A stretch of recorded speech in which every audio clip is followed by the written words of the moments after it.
I don't know how they did it, but they finally did it. They made a decent game. The studio slash publisher who made Sniper Art of Victory, the guys who made garbage, dollar bin budget shooters made an enjoyable shooter about sniping. After this and Alien Rage, I may have to reconsider my opinion about City Interactive. What is going on? Sniper Ghost Warrior 2 is an improvement over its predecessor. It's no masterpiece, but to be exact, it's basically the Pripyat mission from Modern Warfare, but extended to basically 4.5 hours. And to be honest, I kind of loved it. But let's start with the story. Beware, spoilers ahead. A two-man sniper team is on a mission to liquidate some mercenaries and stop a bioweapon steal. During the mission there are a couple of setbacks though, and eventually everything goes foobar, when a team of friendly agents gets captured and a couple of them are executed. An agent called Diaz survives and joins forces with our main character, Sniper Ghost Warrior Man, also known as Cole Anderson. They barely survive their escape, only for Sniper Man to realize that this situation is just like Sarajevo. It's flashback time. Back in Sarajevo a couple of years ago, Sniper Man and his spotter Maddox are on a secret mission to make photos of the atrocities committed in the war by a genocidal warlord. As they shoot their pictures, the cruelty is getting too much for them. And together with their contact Marinov, they decide to fight back and execute the warlord. Despite the bad odds, they manage to complete the hit, only to be betrayed by Marinov and to be captured. But Sniper Man can escape in the most hilarious way.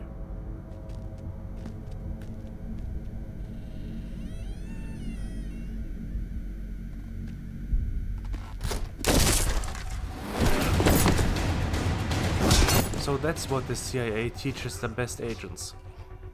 Interesting.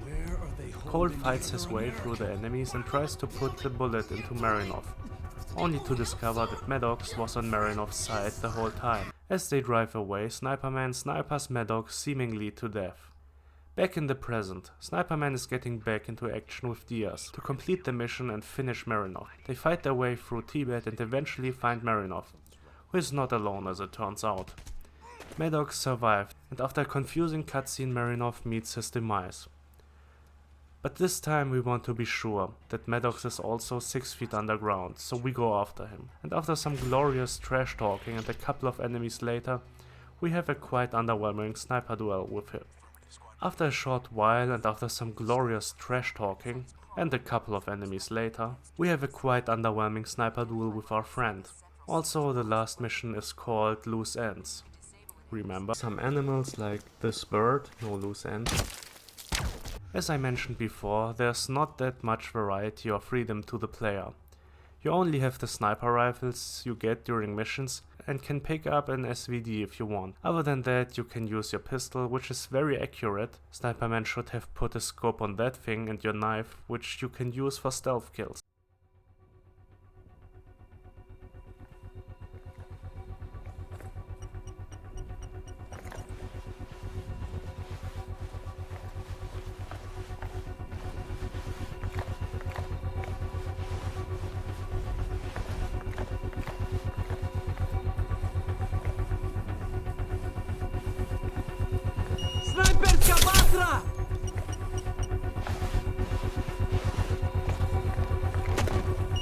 Na biegu!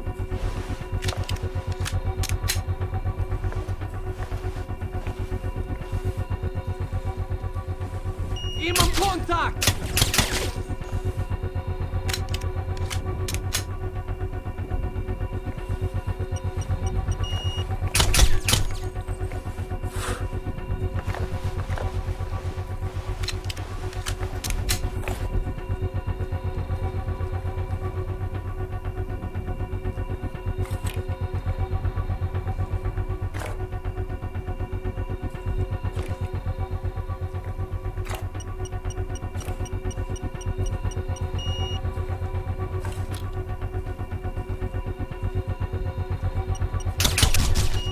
The main feature is sniping, which is nicely done. Remembering Sniper Art of Victory and Alien Rage, I decided to play on normal. Also on normal you get the hit marker when aiming for a while, which I thought could be useful.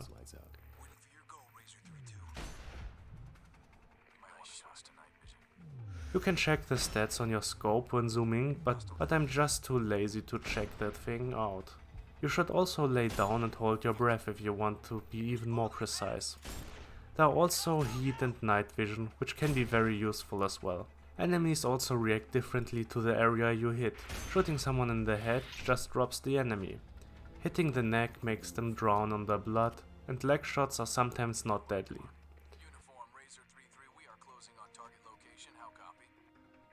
Being stealthy is recommended, a sniper man can't take too many hits. He also doesn't regenerate health, but can heal himself with up to 2 medkits he can carry. Messing up and having the enemy spot you also doesn't lead to a game over, and you can actually shoot your way out of most situations. After most shootouts you can also find medkits and ammo, but I never really had issues with ammo during my playthrough. Levels are rather linear and your spotter mostly tells you who to shoot. But this was fine in most situations, honestly. I was glad that there weren't any action-packed shootouts like in the predecessor, which were just kind of bad.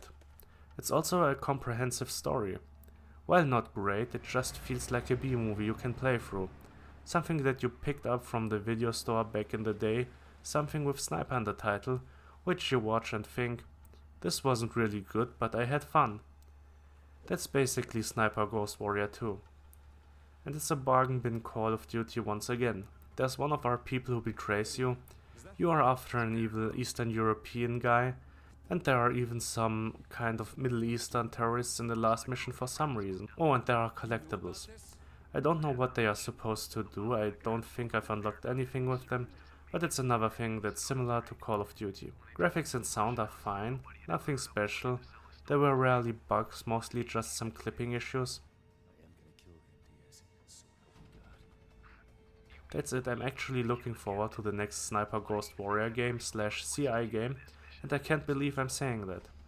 Hold your breath and no loose ends. Some animals like this bird, no loose ends.